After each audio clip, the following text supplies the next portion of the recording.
اللہ علیہ وسلم نے فرمایا یہ اللہ تعالیٰ کا فضل ہے، وہ جسے چاہتا ہے عطا فرماتا ہے. تو بہنوں یہ بھی اللہ کا فضل ہوتا ہے کہ اللہ سبحانہ وتعالیٰ کسی کو نیک عمل کی توفیق دے دے. مواقع تو سب کے پاس ہیں لیکن ہر کوئی اس موقع سے فائدہ نہیں اٹھاتا. سوچئے وہ کون سی رکاوٹیں ہیں، وہ کون سی رکاوٹیں ہیں جو ہمیں نیکی کے کام میں پیچھے رکھتی. تو اگر آپ غور کریں گے تو سب سے بڑی رکاوٹ خود ہمارا اپنا نفس ہے، اس کی خرابیاں ہیں، اس کی انا، اس کے جھگڑے، منفی سوچ، منفی گفتگو، اللہ کی نافرمانیاں، حرام کاموں میں پڑنا. یہ وہ تمام امور ہیں جو انسان کو نیکی کی طرف بڑھنے نہیں دیتے. نفس کی خواہشات اور لذات اور دنیا کے بارے میں لمبی امیدیں رکھنا، یہ آخرت کے لیے کام نہیں کرنے دیتی. تو ہم میں سے ہر شخص، جیسے پچھلی حدیث میں آپ دیکھیں کتنی زبردست طریقے سے ختم ہوئی تھی. کیا آتا ہے؟ اللہ نے تمہارے اعمال گن گن کے تمہارے لیے رکھے اور ان کو پورا کر کے تمہیں دے گا. تو جو وہاں جا کے نیکیاں پائے تو اللہ کی تعریف کرے کہ اللہ نے ہمارے لیے سنبھال کے رکھی. ہم تو کرتے جا رہے تھے اور بھولتے جا رہے تھے، لیکن اللہ سبحانہ تعالیٰ نے ان سب کو سمیٹا، گنا اور محفوظ کر کے رکھ دیا. کتنا شکر کرنا چاہیے اللہ تعالیٰ کا. اور پھر کیا فرمایا کہ اگر کوئی اس کے علاوہ کچھ اور پائے، یعنی نیکی نہیں اس کو ملی وہاں، تو کیا کرے؟ فلا یلومن الا نفسہ، اپنے آپ کو ملامت کرے. اگر ہمیں نیکی کے موقع نہیں مل رہے تو کسی کو بلیم نہ کریں، کیونکہ جب تک آپ دوسروں کو بلیم کرتے رہیں گے آپ کبھی بھی نیکی میں آگے نہیں بڑھ سکتے، کبھی سبقت لے جا ہی نہیں سکتے، کیونکہ آپ کی سوچ کا انداز ہی غلط ہے. آپ اس راستے پہ چل رہے ہیں جو منزل تک پہنچا ہی نہیں سکتا. فلا یلومن الا نفسہ، صرف اپنے آپ کو بلیم کریں. حالات کا رونا نہ روئیں، لوگوں کی شکایتیں مت کریں. یہ دیکھیں کہ آپ میں کیا کمزوری ہے، آپ میں کیا کوتاہی ہے، آپ کیوں نہیں اس مقام تک پہنچ پا رہے جس میں دوسرے آگے نکلتے جا رہے ہیں. اپنی غلطیوں پر روئیں، توبہ استغفار کریں اور اللہ سبحانہ تعالیٰ سے نیکی کے مواقع اور فضل مانگیں. اور اگر اللہ تعالیٰ نے معاف کر دیا تو پھر کچھ دور نہیں، کچھ دور نہیں. اس کے لیے بہت ضروری ہے کہ ہم ایک طرف اپنے نفس کا محاسبہ کریں، دوسری طرف اللہ تعالیٰ سے دعا کریں کہ اللہ تو ہمیں ہماری غلطیاں دکھا دے، ہمیں نظر آ جائیں اور ہم ان کو مان بھی جائیں. کیونکہ بعض اوقات اگر کوئی ہمیں ہماری غلطی دکھاتا ہے تو ہم الٹا اس پر ناراض ہو جاتے ہیں، غصہ کرنے لگتے ہیں کہ تم نے یہ کہا ہی کیوں، یہ کیسے ممکن ہے، اور اپنے آپ کو تاویلیں دینے لگتے ہیں کہ یہ بات تو اس وجہ سے اور یہ ہم یوں اس وجہ سے کر رہے ہیں. تو یہ بھی دعا مانگے اللہ تعالیٰ سے کہ اللہ پھر ان غلطیوں کے، ان کوتاہیوں کے اعتراف کی توفیق دے اور پھر ان پر توبہ کی توفیق دے اور ان کی اصلاح کی توفیق دے، تاکہ ہم محروم نہ رہ جائیں، پیچھے نہ رہ جائیں. دنیا میں بھی جب انسان کو کوئی سیٹ بیک ہوتا ہے یا کوئی کسی وجہ سے وہ پیچھے چلا جاتا ہے کسی دنیا کے ہی کسی معاملے میں، مال و دولت میں، اولاد میں یا کسی بھی چیز میں، تو یہ چیز اس کو کتنا بادر کرتی رہتی، کتنا پریشان رکھتی.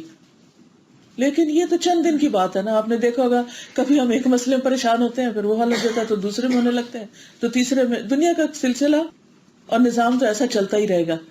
لیکن اصل چیز ہے آخرت.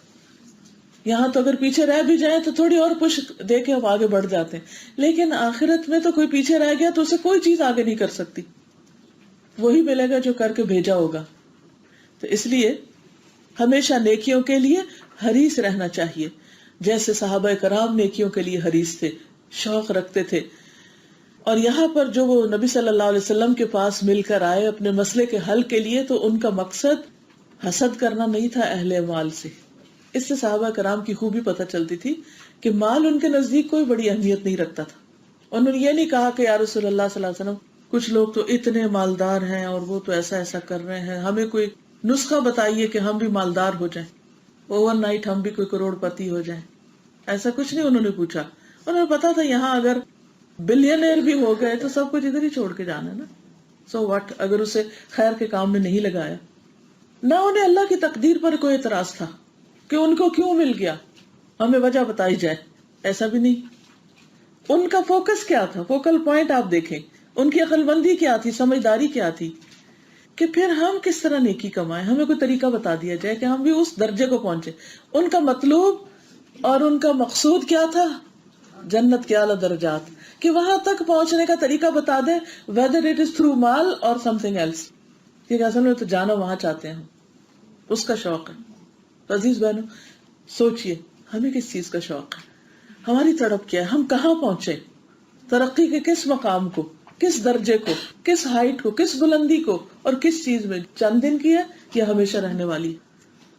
تو مالداروں سے آگے نکلنے کا شوق سب کو ہونا چاہیے، لیکن صرف مال میں نہیں، اور چیزوں میں۔ یعنی عام طور پر کوئی اگر مالدار سے آگے نکلنا چاہتا تو مال میں ہی نکلنا چاہتا ہے، لیکن یہاں ان کا شوق کیا تھا کہ ہمیں کوئی نیکی بتائی جائے کہ جس کی وجہ سے ہم ان سے بھی آگے نکل جائیں۔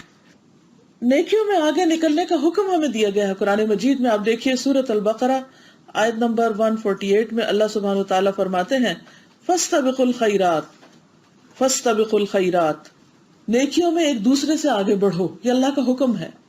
اینما تکونوا یأتی بکم اللہ جمیعا، جہاں بھی تم ہوگے اللہ تم سب کو لے آئے گا۔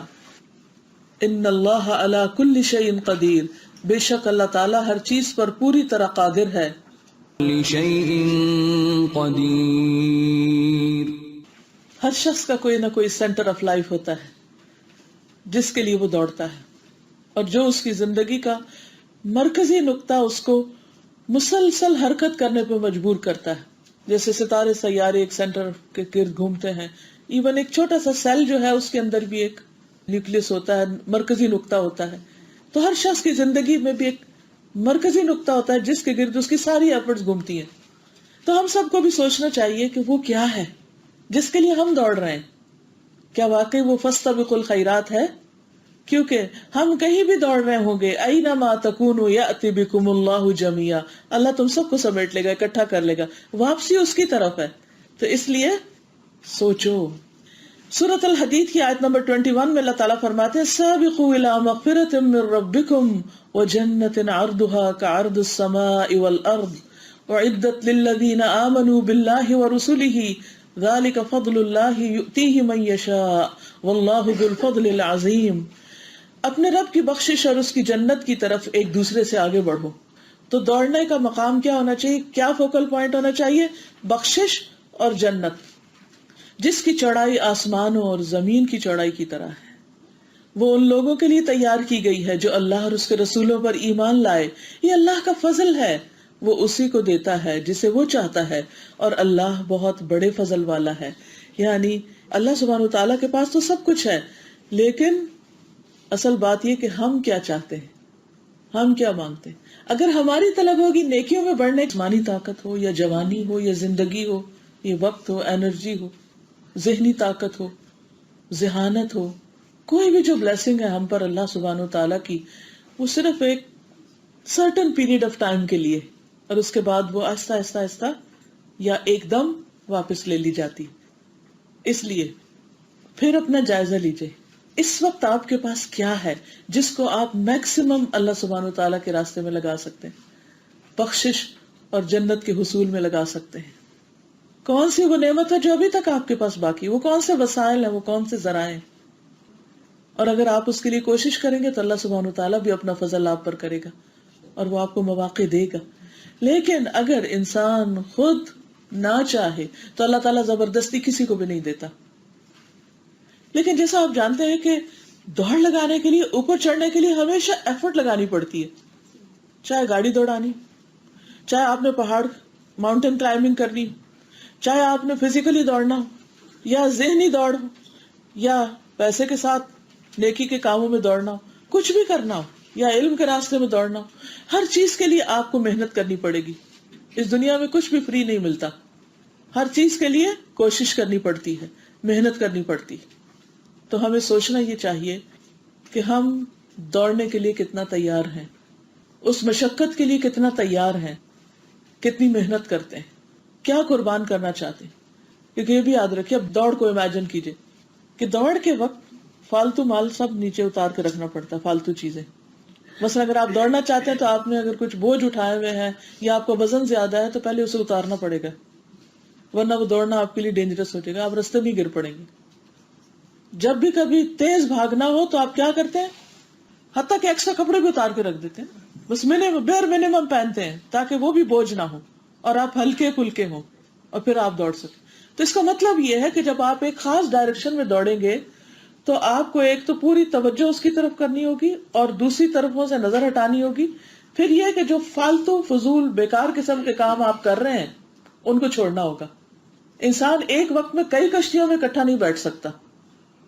اگر آپ کبھی ایک میں بیٹھ رہے ہیں, کبھی دوسرے میں, کبھی تیسرے میں, مثلاً روڈ پر 3 گاڑیاں جا رہی ہیں اور آپ کہتے ہیں میں تینوں کا مزہ لوں, کبھی ایک میں بیٹھتے ہیں, کبھی دوسرے میں, کبھی تیسرے, تو کیا ہوگا؟ تھوڑی دیر کے بعد گاڑیاں رکیں گی, پھر آپ گاڑی چینج کریں گے, پھر آپ بیٹھیں گے, پھر اتریں گے, سارا وقت تو اسی میں چلا جائے گا. تو آپ کو چڑھنے سے پہلے ہی دیکھ لینا چاہیے کہ کس گاڑی میں بیٹھنا ہے آپ نے, اور پھر اس میں بس بیٹھ گئے تو اس کو پھر چلاتے چلے جائیں. ریسنگ کارز کو آپ نے دیکھا ہوگا کیسی کیسی ایفرٹ لگاتے ہیں اس ریس کے لیے, کتنی پریکٹس کرتے ہیں, کتنی محنت ہوتی اور کتنی سمجھداری کی ضرورت ہوتی تاکہ ریس جیتی جا سکے. گھوڑوں کی ریس دیکھ لے, کوئی بھی ریس دیکھیں. تو اگر ہم اس ریس میں شامل ہونا چاہتے ہیں مغفرت اور جنت کی, تو پھر ہمیں دیکھنا چاہیے کہ کون سی چیزیں رکاوٹ ہیں, کون سی چیزیں چھوڑنی ہوگی اور میں چھوڑ سکتی ہوں, اور کن چیزوں کو مجھے پرائرٹائز کر کے ان کے اوپر فوکس کرنا ہے تاکہ میں منزل تک پہنچ سکوں, which is very very important. انبیاء علیہ السلام کیوں چنے ہوئے لوگ تھے؟ کیونکہ ان کی زندگیوں میں نیکیوں کے لیے رغبت تھی اور نیکیوں میں دوڑتے تھے. ان کا سارا تھکنا نیکی کے کاموں میں ہوتا تھا, اور سلو موشن نہیں تھے کہ ہاں اچھا کر لیتے ہیں جب ہمارے حالات اچھے ہوں گے. ایسے لوگ حالات کا انتظار بھی نہیں کرتے. انہیں جب نیکی کے موقع کا پتہ چل جاتا, نیکی کی جگہ کا, نیکی کے کام کا, تو پھر وہ فوراً اس کے لیے متحرک ہو جاتے ہیں. سورۃ الانبیاء 89 کو پکارا, اے میرے رب مجھے اکیلا نہ چھوڑ, تو سب وارثوں سے بہتر ہے. تو ہم نے اس کی دعا قبول کی اور اسے یحییٰ عطا کیا اور اس کی بیوی کو اس کے لیے درست کر دیا. بے شک وہ نیکیوں میں جلدی کرتے تھے. ان کی خوبیاں کیا تھی؟ وہ نیکیوں میں جلدی کرتے تھے اور ہمیں رغبت اور خوف سے پکارتے تھے, اور وہ ہمارے لیے عاجزی کرنے والے تھے.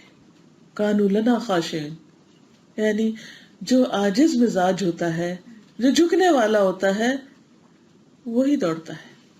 دوڑنے سے پہلے آپ نے کبھی پوزیشن دیکھی دوڑنے والوں کی؟ کیسے کھڑے ہوتے ہیں؟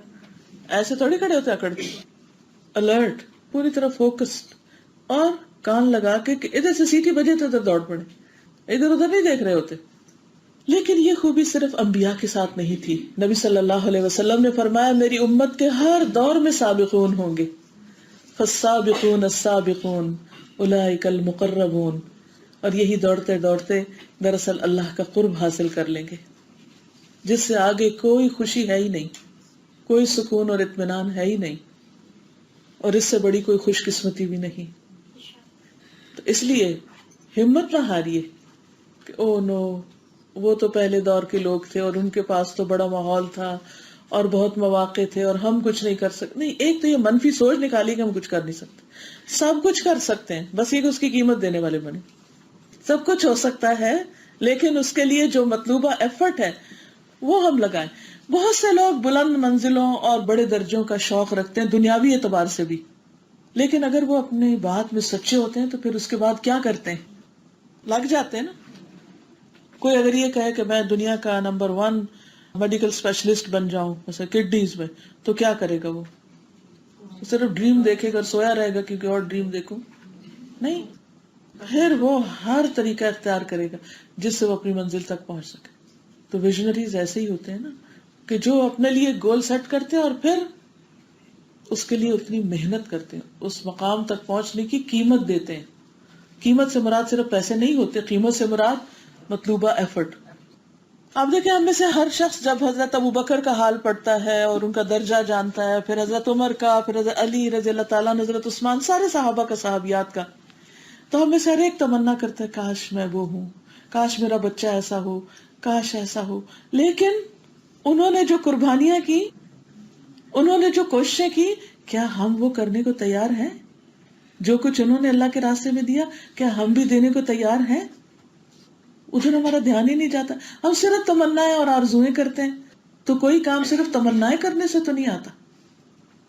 تو اکثر لوگوں کی تمنائیں بہت بڑی بڑی ہوتی ہیں لیکن اس کے لیے محنت نہیں کرتے, ادھر ادھر کی چیزوں میں بھٹکے رہتے ہیں اور اصل کو بھول جاتے ہیں. تو صرف تمنائیں اور آرزویں کرنے سے کچھ بھی نہیں ملتا، ورنہ تو ساری دنیا وہ حاصل کر لیتی جس کی وہ تمنا کرتی ہے۔ تو محنت اور صحیح ڈائریکشن پہ محنت، جہاں جانا ہے اسی ڈائریکشن میں گاڑی چلانی پڑے گی، اور گاڑی چلانے کے لیے اتنا پیٹرول بھی ڈالنا پڑے گا، اور صحیح گاڑی کا بھی تعین کرنا پڑے گا